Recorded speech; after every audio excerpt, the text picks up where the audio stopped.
there, this is Sarah Kuhn. If you are an INFJ or in a relationship with an INFJ or related to an INFJ in any way, and you want to figure out how they operate, what makes them tick, and how to communicate with them better, this is the show for you. It's called The Quiet Ones. This is a show that deconstructs INFJs, what they are, how they think, how they feel, how they operate, and how they relate to people with other personality types. Whether you have just found out that you're an INFJ or have known for a number of years, there is something for everyone. You will learn more about your personality type so that you understand who you are and understand how you operate in the workplace, in relationships, in your family, and with friends. I want you to walk away from every episode feeling like you have a place of belonging, feeling like you are no longer alone, feeling like you have a place to be heard and seen and understood as you really are. This is a place to connect with other INFJs, to learn and grow and really thrive. I want to give you inspiration and real-life strategies that are going to help you figure out how to live your best life every single day.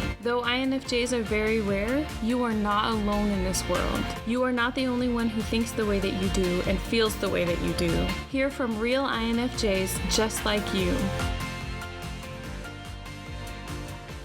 Before we get started, just a quick word from our sponsors. Thank you, Kate, for becoming a Patreon sponsor. We really appreciate your support and hope that you enjoyed the Patreon sponsor exclusive podcast episode for October called 5 Reasons to Door Slam Someone. On the episode, we discussed what to do when your friends and family don't agree with you cutting someone out of your life, and what to do in the aftermath of a door slam. You can help support the Quiet Ones podcast too, and get access to exclusive podcast episodes, blog posts, and more when you become a sponsor on Patreon for just $5 a month. Sign up today at patreon.com/INFJwoman. Find the link in the show notes. I also want to tell you about the Growth Mindset Group. The Growth Mindset Group is a membership that helps you overcome the things that challenge INFJs the most. Learn about the INFJ personality type, strengths and weaknesses, mindset shifts, working through your emotions, taking care of your energy, and connecting with your most authentic self. We are going to dive into self-love quite a bit and give you some practical solutions for all of these things.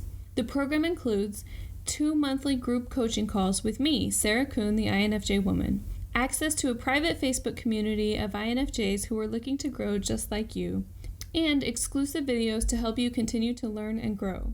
Take advantage of the founding member price of $25 a month. The price will go up to $50 a month in January of 2020. Group coaching calls start Monday, November 4th. As a bonus, I'm offering 2 free masterclasses for anyone who signs up before November 1st. The classes are how to find the right career for an INFJ and how to find your purpose. So don't wait, sign up today. You can find all of the information at infjwoman.com. You can also find a link to sign up in the show notes. Hey there, Sarah Kuhn here. Welcome to another episode of The Quiet Ones. Before we get started, I want to mention that I'm putting together a meetup for INFJs. I'm looking at either Boston or New York City, or possibly both, actually. I'm not sure yet. The reason that I picked those 2 cities is that I live in Boston and it's pretty close to New York City. So if you don't live close to either one of those cities, don't worry. Hopefully sometime soon we'll be able to do something close to you. If you do live close to either one of those cities, I would love for you to join us. I'm thinking that we'll get together and have lunch or dinner or something like that. I don't have a place picked out or anything like that. I really just want to get a feel for who might be interested. But I've put together a short survey for anyone who is interested. That way I can have some more information so that we can schedule something. I'd like to do it before the new year or shortly after if there's any way that we can make that work. So if you are interested and available to me in either one of those places, there's a link for the survey in the show notes. And I would love to meet you guys in person. So I'm really excited about this episode. It's going to be a little bit different. First of all, we're talking about conspiracy theories, which I'm so excited about. And then after that, we are going to hear some listener stories. One of them is about conspiracy theories. And then there's a couple of other ones about people finding out that they were INFJs. So this episode is more about fun and INFJ hobbies than any type of deep learning like the other ones have been. You guys, I am so excited to talk about conspiracy theories. I love learning about and investigating these theories. So I've made a list of some of the top conspiracy theories that I know about and that I could find at least a little bit of information on. And I put them on the podcast website, and you can find a link for it in the show notes. Now, we could talk about aliens or Bigfoot or any of the big major conspiracies, but I want to talk about some things that maybe you haven't heard about. Now, obviously, some of these are going to be some big ones. We're going to talk about John F. Kennedy, we're going to talk about the Holy Grail, and we're going to talk about some other theories too, like the Flat Earth theory and the Mandela effect. But we're also going to talk about a couple that hopefully you haven't heard of yet. So it's more to get you thinking and to have fun, and for me to share with you something that I really enjoy and like to learn about. So let's get right to it. So the first one that I want to tell you about is about the moon landing. A couple of years ago, I was talking to my niece, who was like 13 or 14 at the time, and I don't even know how we got started on the subject, but I remember her saying to me, "I bet you believe that we landed on the moon too." And I was like, "Of course I believe that we did. There's proof." And she's like, "No, it's not true. It's totally not true. Obviously you haven't seen that documentary that's on YouTube." And I'm like, "Oh yeah, because everything that you watch on YouTube is 100% the truth, right?" And she goes, "No, you have to watch the documentary first and then we can talk about it." So I'm like, "Okay, I'll watch this documentary." So I watched the documentary, which I highly suggest that you watch. It's called A Funny Thing Happened on the Way to the Moon. Let me start by telling you a little bit about the documentary. Their theory is that the government faked the moon landing. And the reason for the government to fake the moon landing was to cover up the fact that they didn't have the technology to actually go. And they had a couple of reasons to cover up this fact. The first reason was that President John F. Kennedy stood up in front of everybody at the State of the Union address and said, "We are going to the moon in this decade." And then just a few years later, he was assassinated. So it was a big thing for his legacy for them to be able to go to the moon. Another reason was because of the Cold War. The United States was behind the Soviets in the Cold War and also in the race to the moon. The Soviets logged over 500% more hours in space than Americans did. And the Americans didn't want the Soviets to beat us at anything. So they were convinced that they had to beat the Soviets in order to win the Cold War. And the last reason, which is probably the most powerful reason, is that they spent a lot of money trying to go to the moon. In fact, if you adjusted how much money they spent for today's dollars, it's over $135 billion. $135 billion. I can't even imagine how much money that is, but it's a lot. And it was all taxpayer money. So, I mean, imagine if you're in that position of being the president or the head of NASA and you realize that you can't go to the moon like you said that you could. And then you have to turn around and tell millions of Americans, "Oh, sorry, we spent all of your money, but we can't do the thing that we said that we were going to do." I mean, totally embarrassing, first of all. And secondly, can you imagine how people would react if they actually said that? They weren't going to say that. There's just no way that they were going to say, "No, we're not going to do this." It had to be done, and they had to figure out a way to do it. So some of the evidence that they presented in the documentary is, if you look at the pictures, all of the pictures that were actually from the moon landing, there's only just a very few that were ever released. And these pictures were taken from cameras that were mounted on the chest of the astronauts. And they didn't have a viewfinder in the cameras. They just basically had a button where they could point and shoot. But if you look at the photos, they're perfect. The angles of them are completely amazing. So, I mean, the first question is, if you can't even see what you're shooting, how do you get such perfect angles? And how do you get them to be in focus because the cameras were manual focus too. So that's the first question. There's lots of other questions about them too, like the angle of the light source. The light source, there should only be one that comes from the sun, but there's multiple angles in some of the pictures. There's also crosshairs, like these little crosses that were permanently burned into the cameras. So they should be on top of the image. In some of the photos, there are images above the crosshairs, which means that the images were altered. Another thing is that there are no stars in the sky in any of the pictures. And there were never any pictures taken just of the sky. Also, there were very, very few pictures taken of Neil Armstrong. The guy who actually stepped foot on the moon first, there is like one good picture of him and one picture of him in the background. Why are there only 2 pictures of him? That doesn't make any sense. And then the last thing about the photos is in some of the pictures, what's in the shadow is completely black. And in other pictures, what's in the shadow is illuminated. How do you have a light source for something that's in the shadows if you only have one light source? Because they didn't bring external lights with them and there was no flash on the camera. The only light source would have come from the sun. Another thing that they mentioned, if you look at the pictures, there's no crater underneath the lunar module on the moon. So the engine for the lunar module is on the bottom of it. So you would think that when it lands on the moon, it would create this crater. In fact, they were even concerned that the module would actually fall into the crater because it was supposed to be so big. But when you look at the photos, there is no crater. In fact, there's not even any kind of dirt or dust on the feet of the lunar module. There's nothing there. It's like perfectly clean. It doesn't make any sense. But when the astronauts are walking around, you can see them kick up dust. So, I mean, there is dust or dirt. So it's very strange. Something else. Neil Armstrong didn't do any on-camera interviews ever.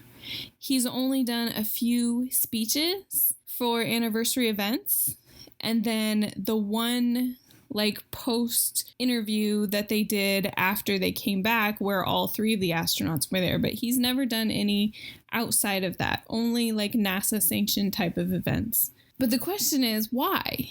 I mean, he was the first guy to walk on the moon. If somebody did that now, they would be on every kind of talk show, radio show, everything. But he's never wanted to talk about it. He won't talk about it. I actually watched a speech that he gave when I first was watching this documentary, and I thought that it was really interesting. It was one of the anniversary speeches that he did. And what I thought was really interesting was that he didn't talk about this great accomplishment that they did of going to the moon. He didn't talk about anything really about what they accomplished. What he talked about, though, was how they had started a process. And he also went really hard on telling the truth. And it was like, why would he give a speech like that and talk about telling the truth? That doesn't make any sense at all. So another thing that they talked about too was that there was no independent press coverage. All of the video and the live feed of Neil Armstrong walking on the moon, it wasn't a live feed that was presented to the networks. It was controlled by NASA, and the networks had to videotape the feed that was on a TV. So basically, they were taking a video of a TV rather than getting the straight feed, which they complained about and they hated, and it didn't make any sense to them. It's also interesting because it was a low quality black and white feed that they got when there's other videos of the same mission that come from a high definition color camera. So why wouldn't they use the high definition color camera? I mean, this is this massive historical monumental event. You would think you would use the best camera and have the best feed possible, right? Unless you didn't want everybody to see exactly what you were doing. One of the biggest things that they talk about too is something that are called the Van Allen radiation belts. So these belts are 1,000 miles above the surface of the Earth, and it would take at least an hour and a half to get through them. And there's so much radiation in them that you wouldn't live through them unless you had some kind of shielding. And the only shielding is like solid lead shielding. And you know lead is incredibly heavy. So there's no way that they were going to put that on the space shuttle because it was already like 13 stories tall. And they were already having trouble creating enough power in this thing to get it off the ground and up into space. So they couldn't add a whole bunch more weight to it. So the question is, how did they get through the radiation belts? Because there are at least 2 of them.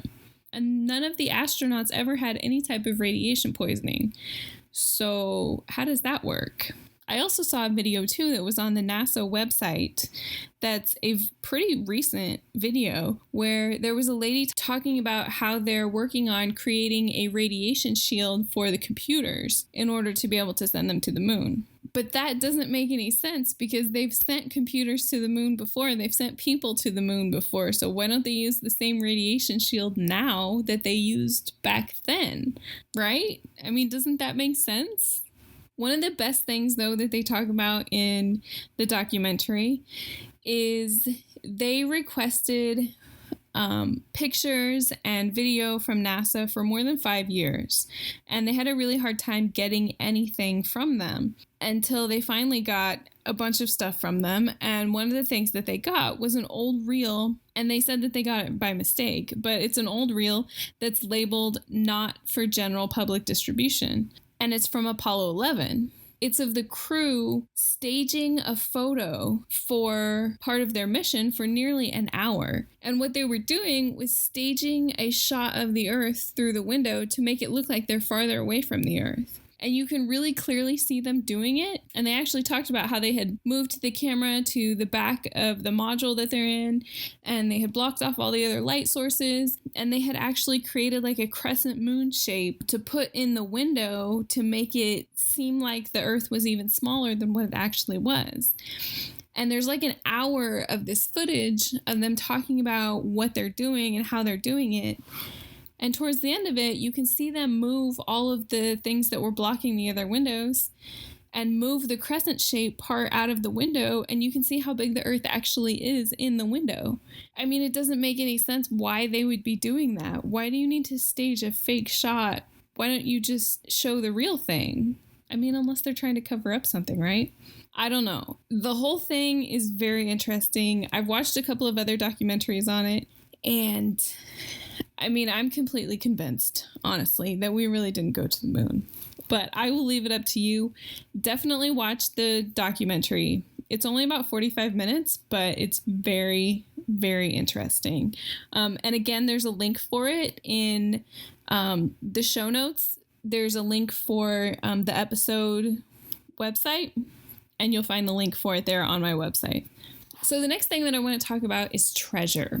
There are a lot of conspiracy theories around treasure, and there are 2 movies that come to mind when we think about treasure, and I'm certainly not calling these proof or anything.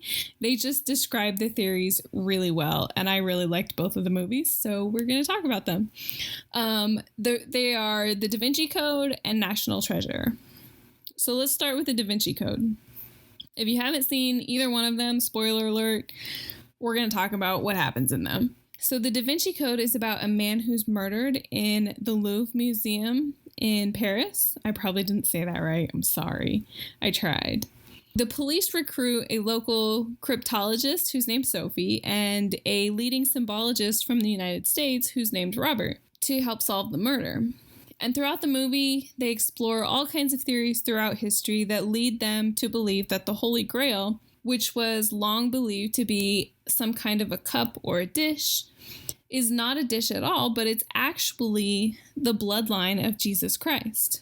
They believe that Jesus Christ had a child with Mary Magdalene, and that the descendants are a holy people that are still alive today that need to be protected. If you haven't seen the movie, it's a really good movie, and you should definitely check it out. I love Tom Hanks in just about anything, but he was really good in this movie. So what do you think about the theory, though? Is it believable? Most of their theory is based off of Da Vinci's paintings, which I don't know how they have any significance to the Bible.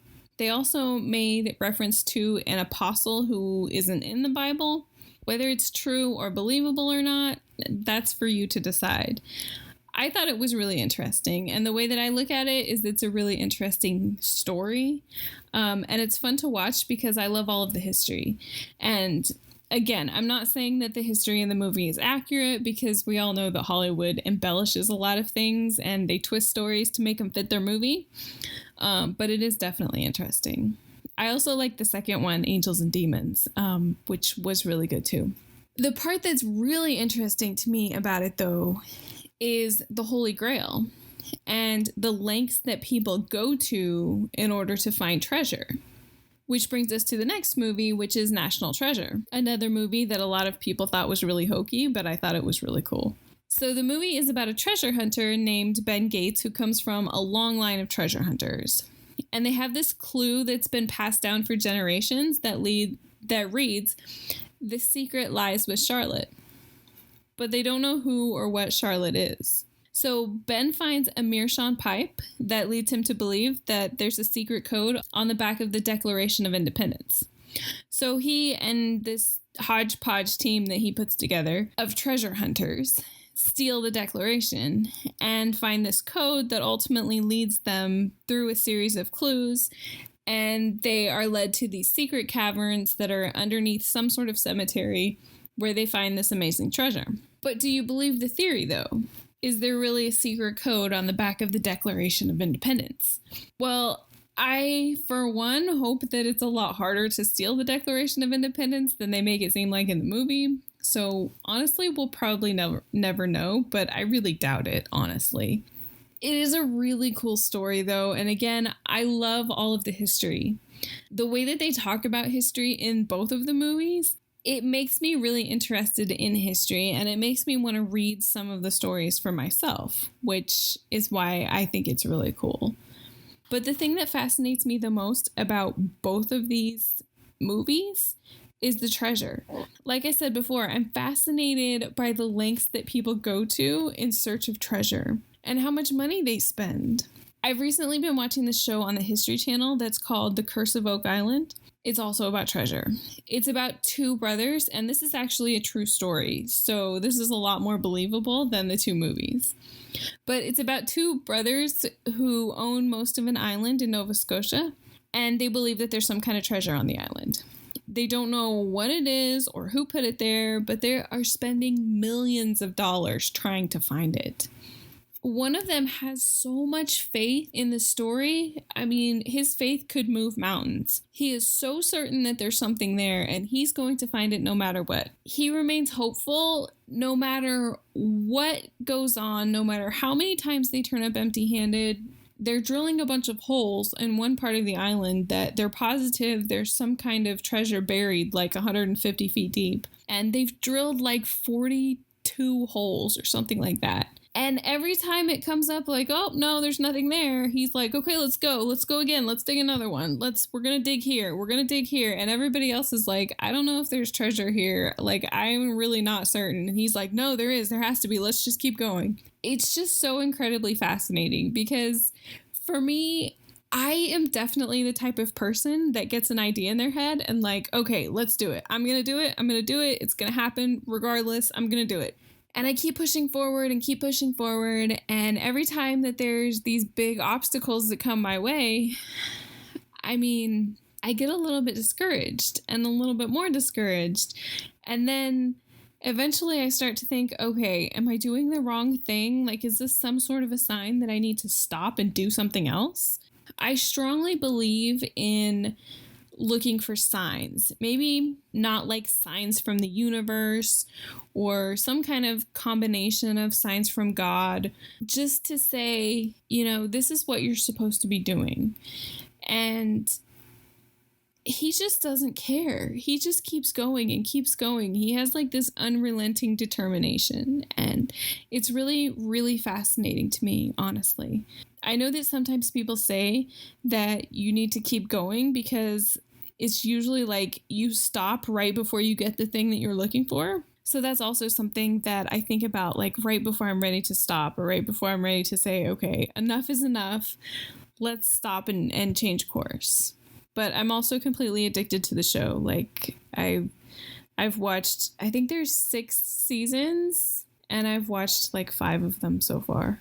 While we're talking about TV shows, another TV show that I absolutely love was called The Lowe Files. It has Rob Lowe and his sons in it. Unfortunately, there was only 1 season of it up until this point, but hopefully they'll do another one.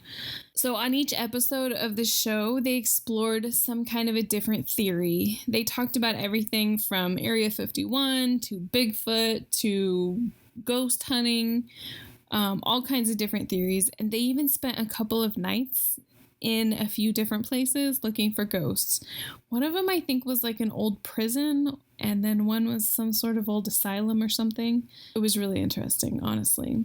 And I loved their approach to how they were looking at things. They were really open-minded, but also kind of skeptical too, especially when it came to looking for ghosts and aliens. They were like, I don't know if this is true. I really don't think so, but I'm going to try to be open to the possibility, which I think is a great mindset to have when you're talking about this kind of stuff. And that's one of the things, too, that I love about being an INFJ is we can be totally dead set on what we believe. Like I was when I was talking to my niece about going to the moon. I was dead set in the belief that, yes, we absolutely did go to the moon. Why would you question that? That's like unpatriotic to even question that. And she comes to me with this evidence and she's like, nope, just go into it with an open mind and see what you think. Watch it and let me know if you still believe that afterwards. So once I did watch it, then I was like, oh, wow, like you completely changed my mind. I did a complete 180. So I always tell people that too. Like, if you come to me with something and you have real, legit, solid evidence that I'm wrong, please tell me about it. I would like to know. I don't want to just go on believing something that's wrong just because that's what I believe. Okay, so the next thing that we're going to talk about is celebrities. There are a lot of conspiracy theories that revolve around celebrities and other famous types of people. The most notorious one is probably President John F. Kennedy. I can't even tell you how many documentaries that I've watched about his assassination. And it's not just his assassination that I'm fascinated with, though. I love the whole story of the Kennedys, especially Jackie. They were so young and gorgeous, and so many people adored them. And there was a lot going on, too, at the time during his presidency, but they managed it so well and with such grace.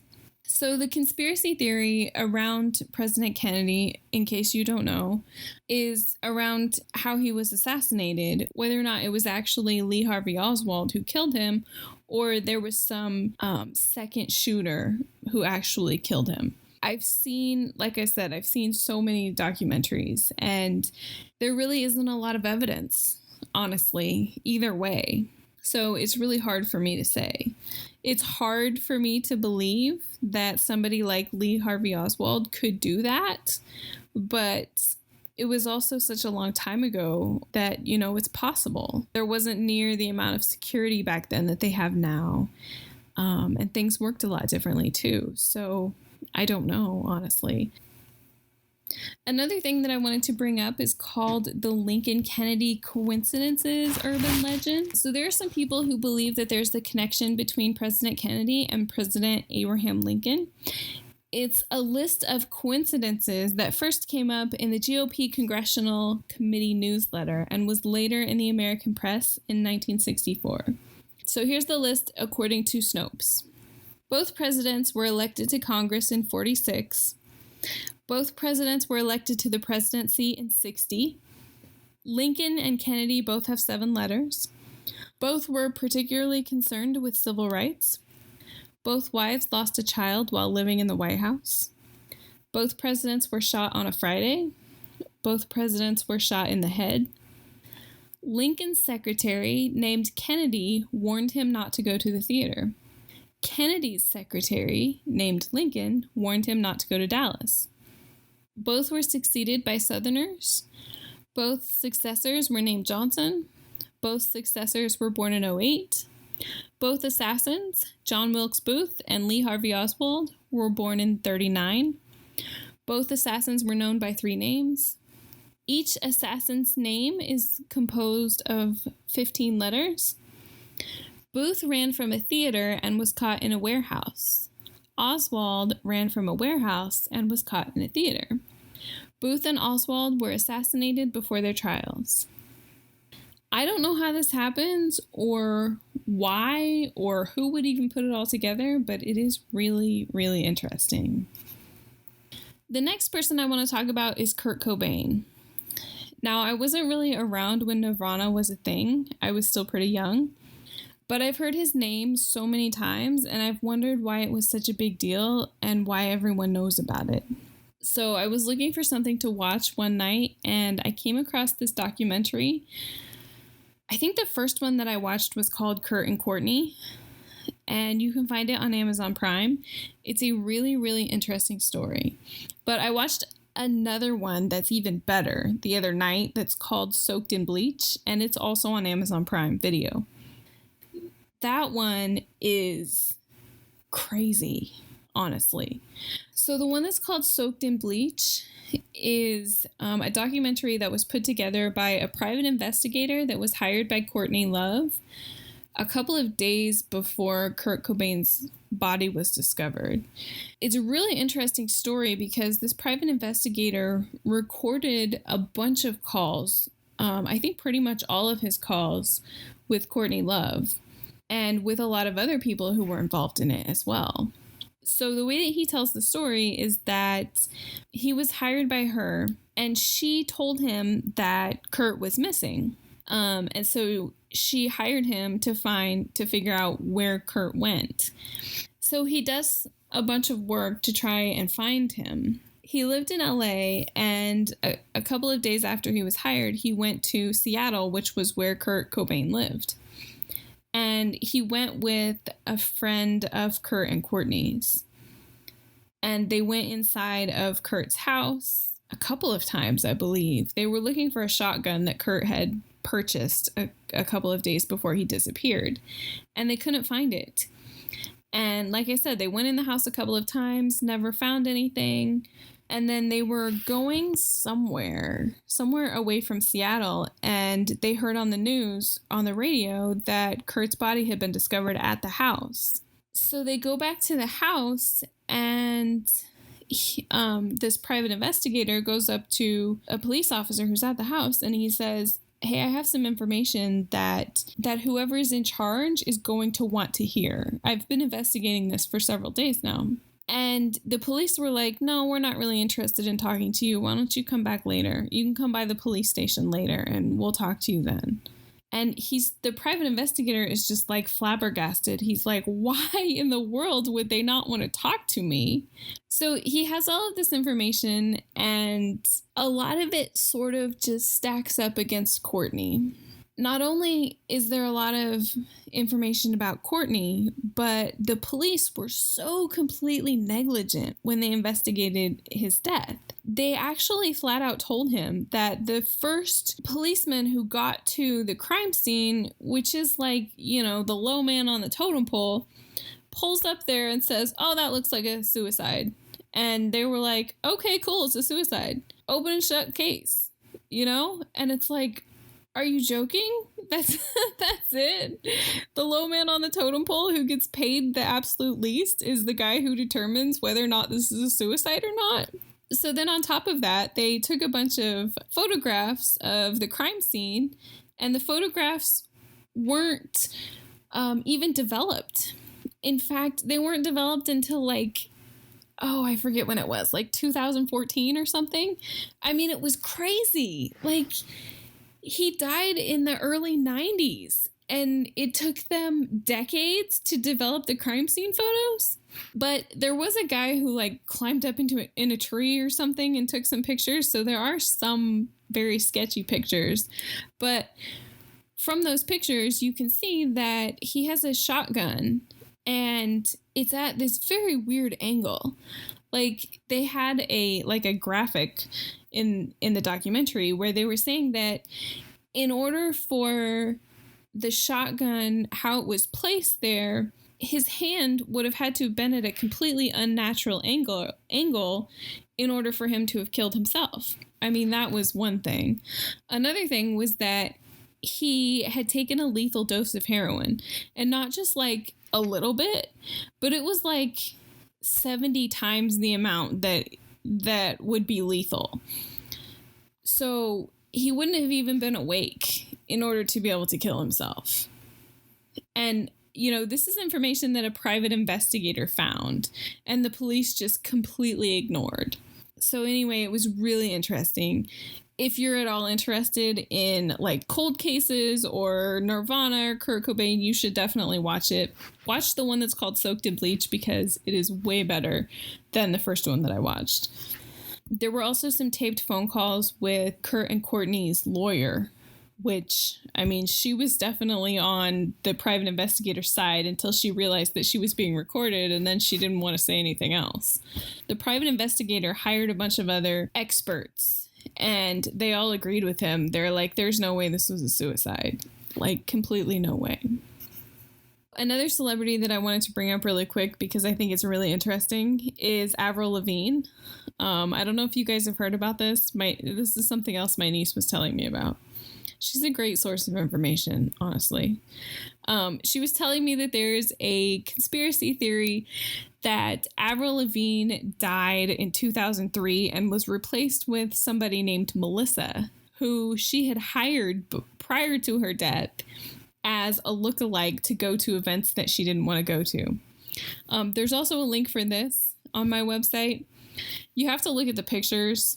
Either Avril Lavigne had a bunch of plastic surgery, which is not out of the realm of possibility, and her personality like completely changed, or, you know, it could be somebody else. I don't know.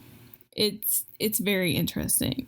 One of their biggest things is, well, Avril Lavigne dressed like this grunge rocker, and now she's like this really pretty preppy type of girl, and they just can't be the same person, which, you know, I agree your style could completely change, especially when her style back in the day, she was pretty young, and that was the way that people are dressing, and now, you know, fashion has changed, and people who are in the music business definitely usually change and can make big changes like that.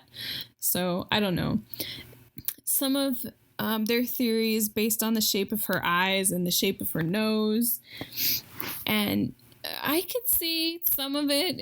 It's definitely interesting to read for sure. Some of the other ones that I came up with, some places, Mount Rushmore, supposedly there are caves behind the faces that are carved in the mountain. I have been to Mount Rushmore, I can't tell you how many times. My grandparents lived in South Dakota. My grandma still lives there, and my parents actually live there now too. So we used to go to South Dakota 2 or 3 times a year when I was young, and every single time we were there, we would go to Mount Rushmore. There is a tour that you can take, like a climbing type of tour, or there used to be, where you can climb up close to the faces. And I think way back in the day, you could actually climb up in them or behind them. And my grandma always told me that there was some kind of cave. She said that one of them went through one of the faces or was behind one of the faces or something. And they used to let people climb up there. I don't know if they do now. But if you watch National Treasure 2, they talked about that theory in that movie too, that there was some kind of treasure up there.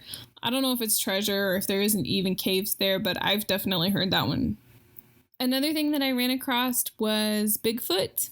Apparently he's been spotted in Brunswick Springs in Vermont, or something that is similar to Bigfoot. That was one thing that they talked about on the Low Files. I don't remember if it was Vermont or New Hampshire. It was somewhere up there. Is a big spot where there are sightings of Bigfoot.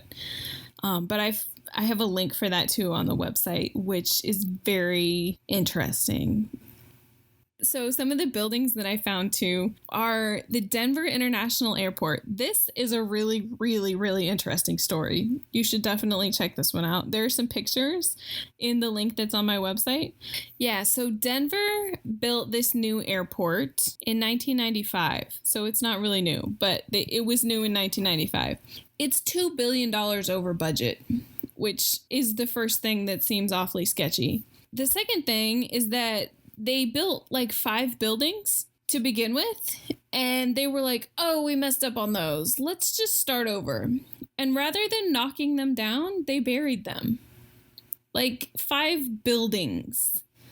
They just decided to bury them with no explanation except for, yeah, that wasn't really what we wanted, so let's just bury them. That doesn't really make any sense, does it?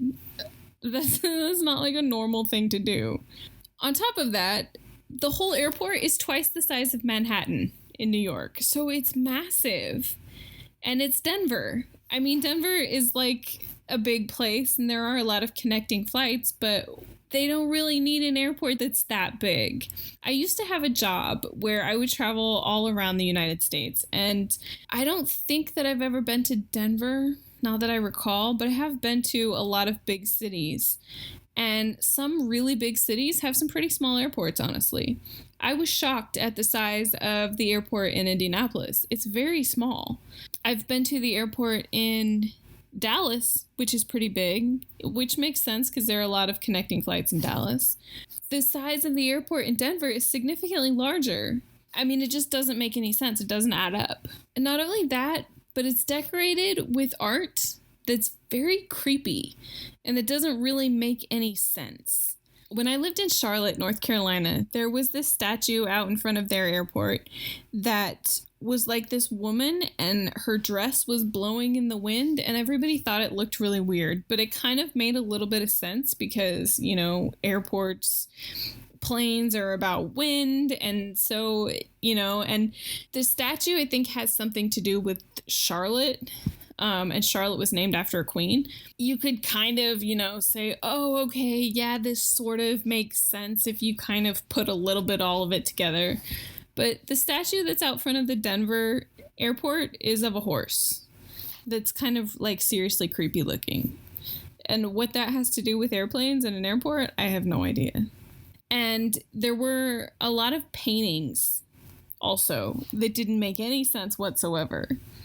They were of what looked like Nazi soldiers killing children. Like, why would you have that painting to begin with? And why would you put it in an airport? Why would you pay somebody a whole lot of money to put it in an airport? I don't think it's in the airport anymore. I think it was removed because so many people complained about it.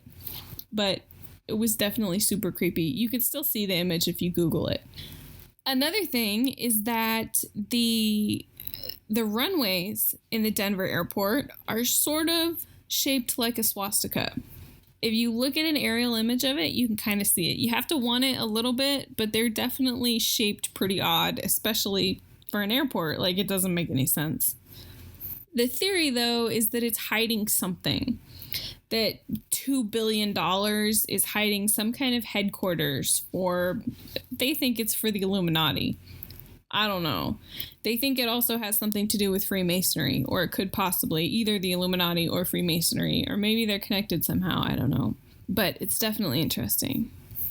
Another building that's really interesting, also a link for this on my website, is the Stanley R. Mickelson Safeguard Complex in North Dakota. It's the shape of a pyramid, and it's out in the middle of nowhere. And there really is no reasoning for it to be shaped like a pyramid. But the theory is that it's hiding something underneath it. I don't know if that's true or not, but it's definitely interesting. And it has, again, they're saying it has some kind of connection to the Illuminati or the Masons. Just quickly, some of the other government conspiracy theories, along with NASA that we talked about with the moon landing. There's something called radio frequency identification chips that some people think are implanted in people.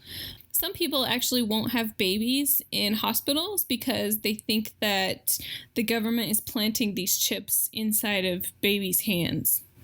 I don't believe that, but I don't know. You never know. I've heard that there's some kind of study going on about, you know, those chips that are in your phone, so that store all of your credit card and debit card information specifically on your phone. I've heard that there's people who are trying to do studies to see if they can implant those in your hand or your wrist or something, so that you don't have to carry around your phone. You can just charge things with your hand, which is kind of interesting to me, but also sort of super creepy as well.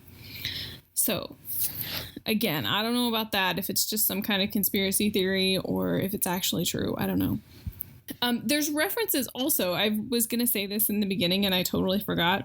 There's references on my website for all of these theories that I found. There's 4 different websites that I was looking at. Some of them reputable, some of them I don't really know. But one of the things that they talked about was technology suppression, that there's a theory that the U.S. government has a lot farther advanced technology than what they tell people about or what they show people. I don't know about that either. It definitely, I could see why they would do that, I guess I would say. A couple of the other things are nicotine and sugar. There is a really, really good documentary on Netflix, and I think that you can find it on Amazon Prime too. It's called Sugar Coated. It talks about how sugar is really, really bad for you. It's basically poison. And the U.S. government has known about this for decades, and they're covering it up because they make so much money off of sugar that they're not just going to go out there and say, hey, this is bad for you, you should stop eating it. And sugar is like 10 times more addictive than heroin. So that's why they put sugar in everything, so that people will continue to buy things. And because the government knows that sugar is making you sick, that also fuels the healthcare system, because as long as you're sick, you have to keep going to the doctor and you need medication. So there's just like this whole conspiracy to keep people sick so that they can keep making money, which is, I mean, it's completely crazy. But you should definitely watch the documentary. It makes you never want to eat sugar again. I'll just tell you that. But part of the documentary was that the government is covering up how bad sugar is for you the same way that they covered up how bad nicotine is for people, and how they did it for years and got away with it. And I think it's a dentist or a lady who was formerly a dentist who found documents that prove it, which is completely amazing and totally horrifying at the same time. But you should definitely watch it. And then a couple of other theories. The flat earth theory, which I didn't really understand what this was, honestly, because when I first heard that there are actually people who think that the earth is flat, it just kind of blows my mind, because I've been on a plane so many times, and when you're on a plane and you look out the window, you can kind of see the curvature of the earth. So when you've seen that, I don't understand how you could completely disregard that. So if you haven't heard of the flat earth theory, it's this theory that people believe that the earth is flat, that the government has been lying to you, and that the earth is not a sphere at all, it's flat. And there are people, if I remember correctly, there are like troops from the U.S. Army who guard the perimeter of the earth so that nobody falls off the side. And they don't know what's underneath it. They think it's rocks, but they're not sure. And they have theories to explain away different time zones and why different parts of the earth have sunlight at different times. And they even have this elaborate theory that explains a lunar eclipse and a solar eclipse, because those don't make sense if the earth is flat, right? Of course, there are a lot of questions that they can't answer. You know, pictures of the earth, not only from a plane, but from a space shuttle, that say, hey, look, the earth is round. They explain all of those away too. But it was interesting to read about, and even more interesting to think, hey, people actually believe this. I don't believe it, honestly, but you should definitely study it so that you know what people are talking about, because yeah, that one's interesting.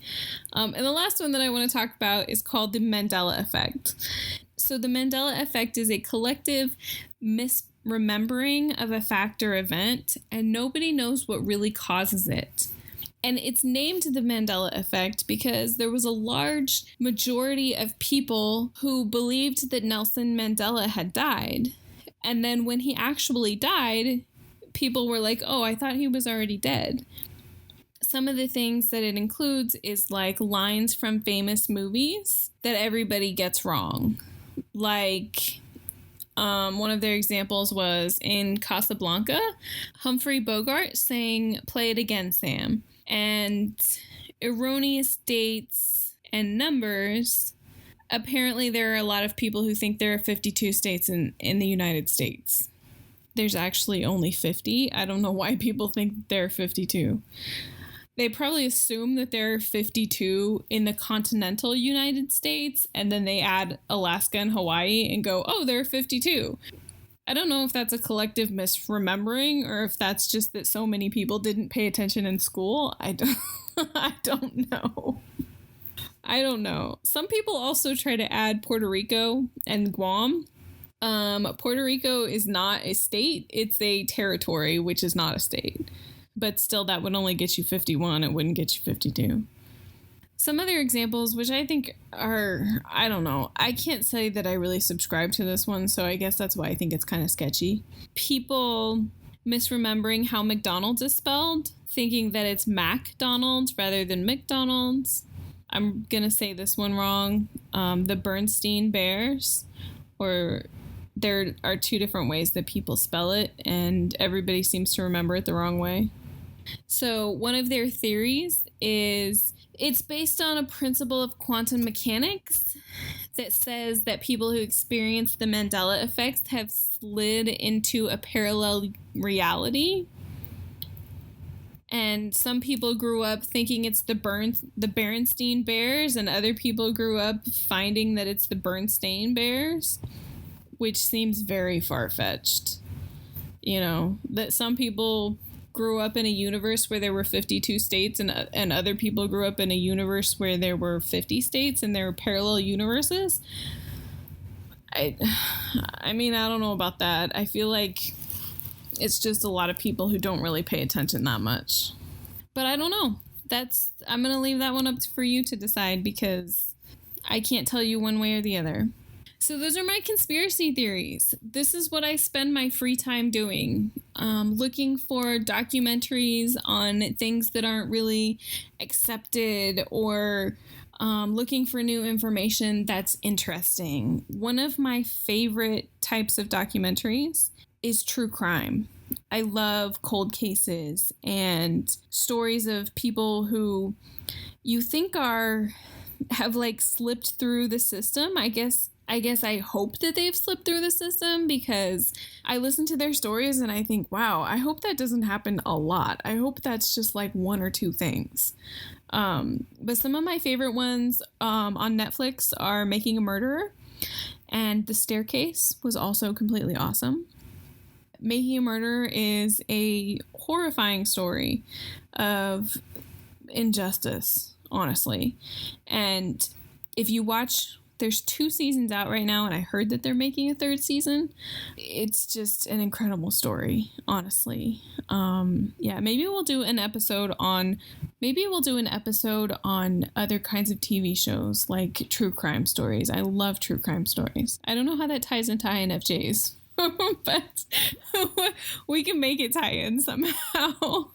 But I love those kinds of stories. I love Cold Justice as well. It's a great story. Something else that I wanted to mention too that I listen to is another podcast that's called Revisionist History. It's by a writer named Malcolm Gladwell. I love his books. One of them that I read that I completely love is called The Outsiders.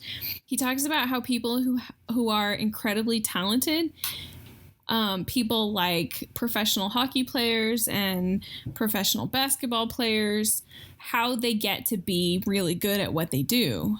And it's not because they're some kind of outsider. It's not because they're incredibly talented. There's actually a rational reason behind why they get to be so good at what they're good at. And it isn't just about hockey players. Like each chapter is about a different type of person, but they're all like outliers, and he talks about why they get to be how they are. It's really good. You should definitely check it out. Every single one of his books is really good. But I started talking about his podcast. His podcast is really cool because it's called Revisionist History.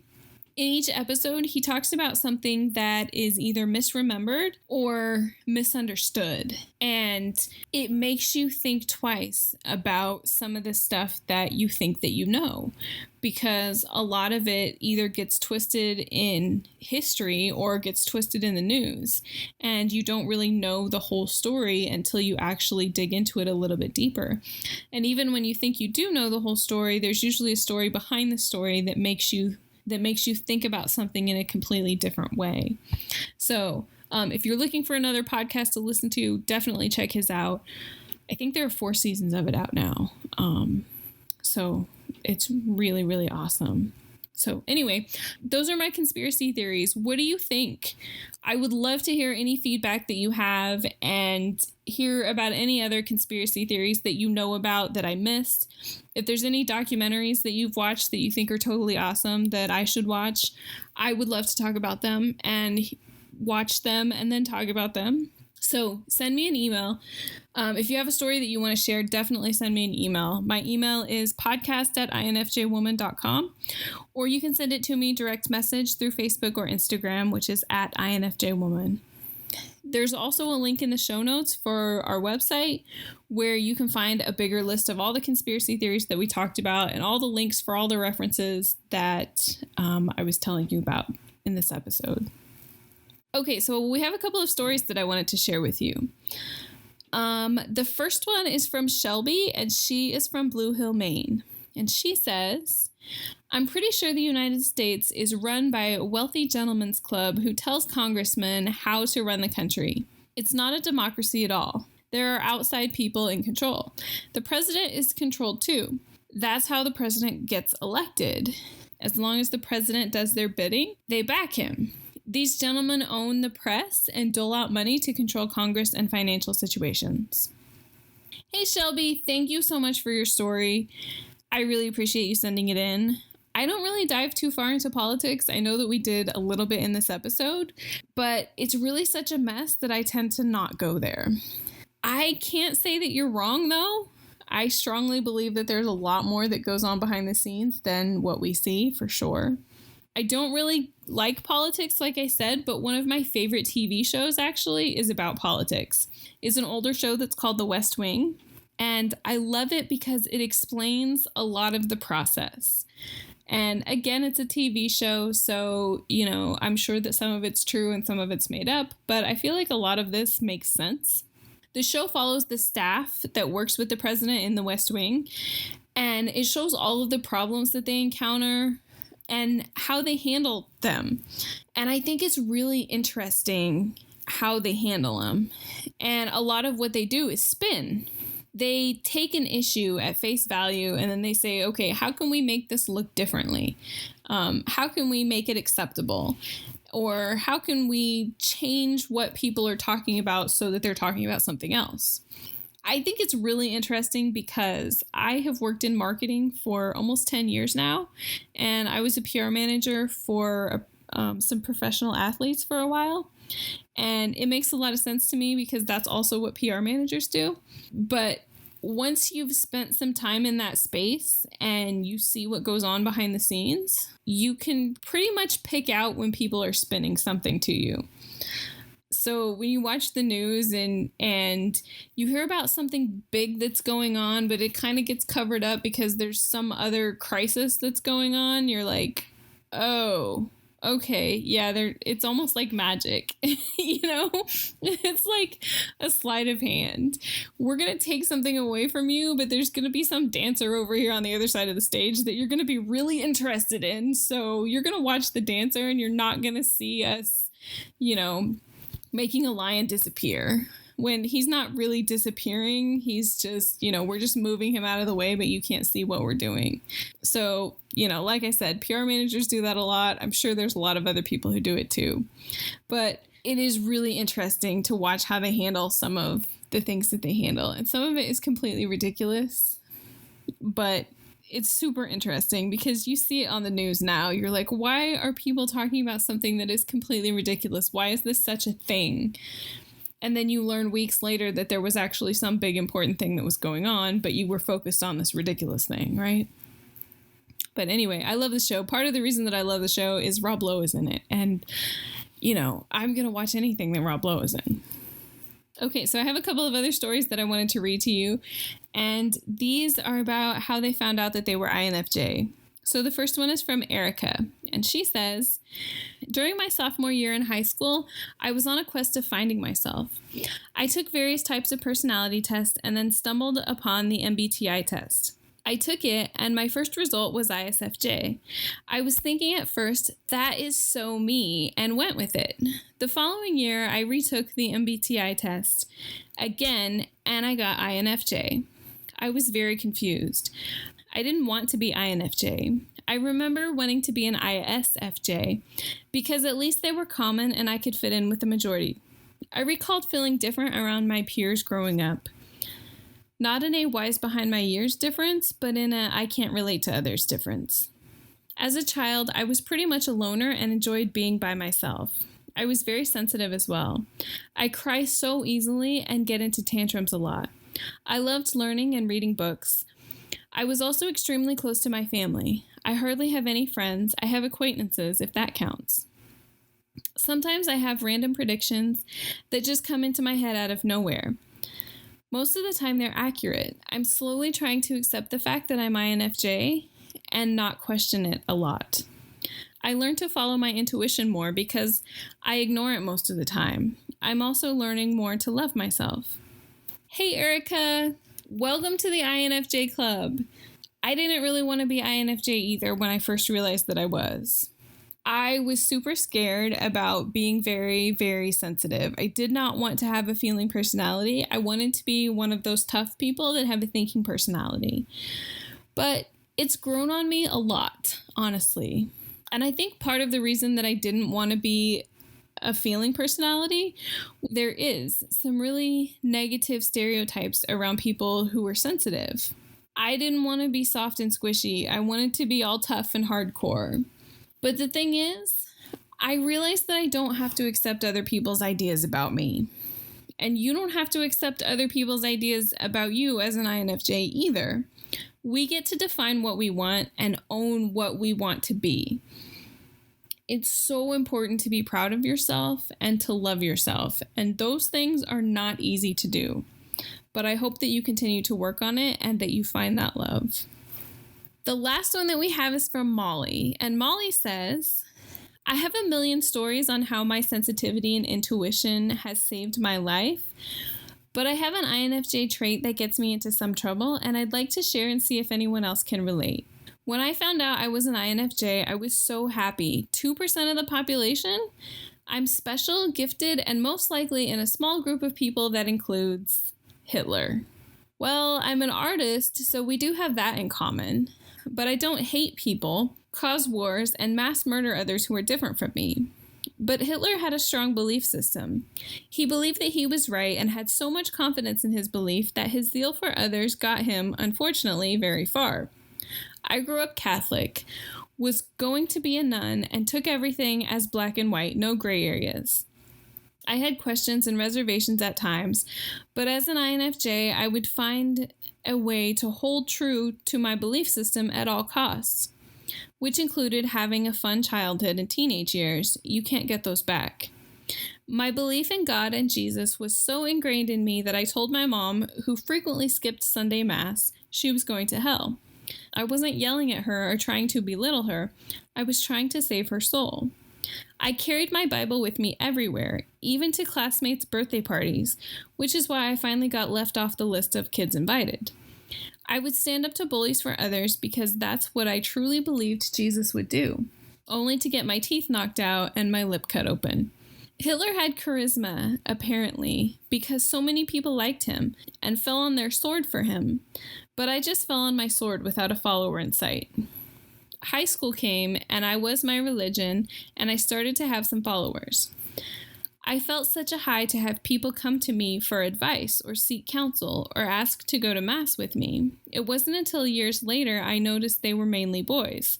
And trust me when I say my self-esteem was low when it came to guys wanting me.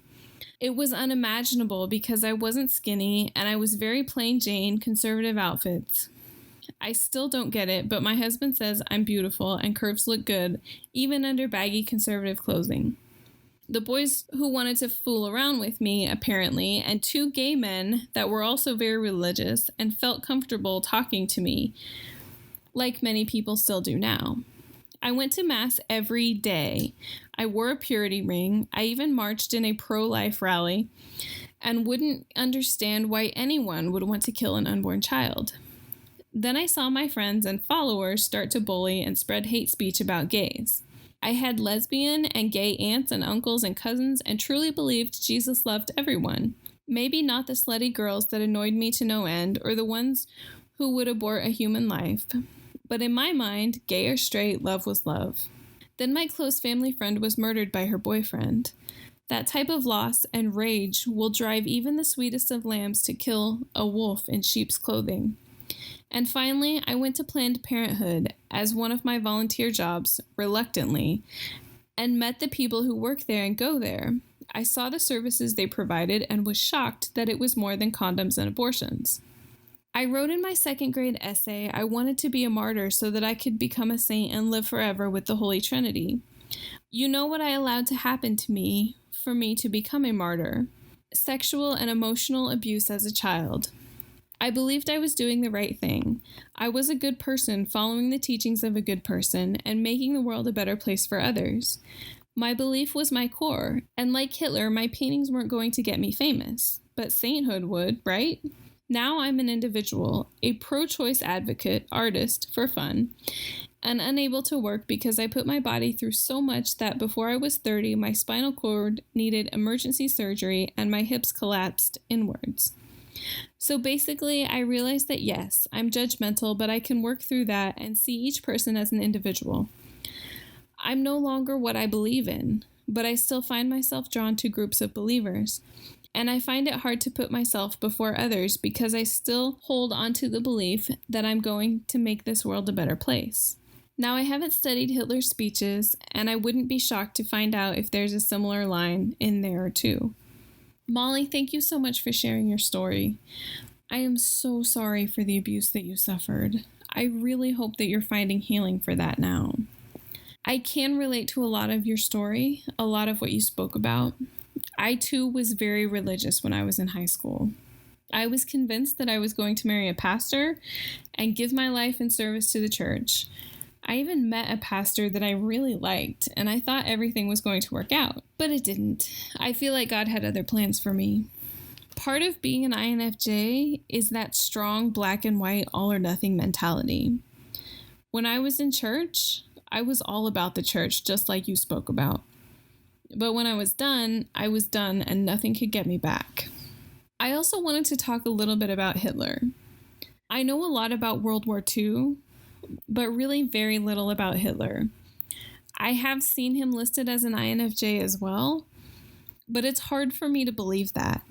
I have had and still do have some very strong beliefs, but it's hard for me to think that any INFJ would cause the kind of suffering that he did to so many people. I mean, it's hard for me to think that any personality type would, but certainly not an INFJ. I would think that he must have had something else going on as well, some type of extreme narcissism or something like that. I'm not sure. I question a lot of the information that I read about INFJs. I wonder how much of it actually comes from an INFJ and how much of it is just copied and pasted from some unknown source. So I don't know if Hitler was an INFJ, but even if he was, he certainly wasn't a healthy one by any stretch of the imagination. So I wouldn't get too caught up in comparing yourself to him. Okay, so there's one last thing that I wanted to talk to you about before we go.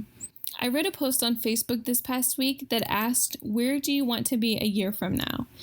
It really made me stop and think for a moment. I love these kinds of things, by the way. Facebook Memories is one of my favorite things. I also have a ton of old journals that I look back on from time to time. I love journals. I like to see the things that I was thinking about and dreaming about back then and see how many of them happened and how things have changed. Sometimes I read about things that I was struggling with and think about how they worked out. So I was looking through one of my old journals this past week and I saw something that I was struggling with 7 years ago. I was struggling to lose weight 7 years ago. It really made me cringe. The only thing that has changed in 7 years is that instead of needing to lose 40 pounds, now I need to lose a whole lot more than that. So I saw this post asking, where do you want to be next year? And it hit me really hard. I don't want to be in the same place next year as I am right now. I know the changes that I need to make to get the thing that I want. I just need to do it. I just need to put those changes into action. And obviously they're difficult, or I would have already done it. But I think that we get so comfortable doing the same things that we do every single day that sometimes we fail to look at 7 days make a week, and anywhere from 28 days to 31 days make a month, and 12 months make a year. And if you keep doing the same thing every single day, all of a sudden those days are going to turn into years. You know that saying, the days are long, but the years are short? It's so true. It's so true. Anyway, I'm telling you all of this because I really want to encourage you to think about where you are right now and where you want to be next year. Where in your life, in your job, with your family, if you're still in school, if there's some big thing that you want to do that you've been putting off and putting off. Like me, if you want to lose weight, if you want to learn something new, if you're thinking about writing a blog or starting a podcast or writing a book, whatever it is, think about where you want to be next year. Make sure that you're looking at your life from that perspective. Don't just get caught up in the day-to-day. Make sure that you're taking a bigger view of your life. And if there is something that you want to do, make sure that you're making plans and that you're doing the things that you need to do every single day to accomplish that goal. Don't just live the same day over and over again for 80 years and call it a life. Do the things that make you uncomfortable to get the results that you want to get. Take the chance, make it happen. I know for sure I'm definitely putting this to work in my life. I'm not waiting for Monday again. I'm not waiting for tomorrow, for next week or next month. I am very tempted to say, okay, the holidays are coming up, terrible time to lose weight. I'm just going to wait till the first of the year. I'm not going to do that because, there's more than 2 months left in this year. And my birthday is coming up too. I don't want to be at this weight in the same space on my birthday. I don't know why that's such an important thing for me, but it always is. It always hits me harder at the holidays than at my birthday. So I'm going to make some changes now, and I encourage you to make changes as well. If you'd like to share your goals, your plans, your dreams, I would love to hear about them. We also have a group on Facebook. We have 2 groups, actually. If you are an INFJ and you're a woman, you can join INFJ Sorority. You can search for it on Facebook. You can also find a link for it on the INFJ Woman Facebook page. You can also join a group called the INFJ Woman Facebook group. There's a link for that as well. And I'll put it in the show notes too so that you'll have both of them. The INFJ Woman group, you don't have to be a woman and you don't necessarily have to be an INFJ to join that group. It's a lot more open, less strict than the INFJ sorority group. All right, I think that's all we have for this show. Thank you so much for listening. You have no idea how much I appreciate you. It is so much, honestly. I really do. If you have a story that you'd like to share, I would love to hear from you. You can send it to podcast@infjwoman.com, or you can send me a direct message on Facebook or Instagram, which is @INFJwoman. There's also a link in the show notes where you can find out what kind of stories that we're looking for. basically the stories that are coming up or anything that you are thankful for Thanksgiving, and then also Christmas stories and New Year's resolutions too. I know it's a little bit early, but if you have some kind of resolution that you want to talk about, I'm going to do probably a couple of episodes on New Year's resolutions because that's a big thing. If you enjoy this podcast, please subscribe and leave a review on iTunes or wherever you listen. It really helps other people to find us. Thank you again for listening, and we will see you next week.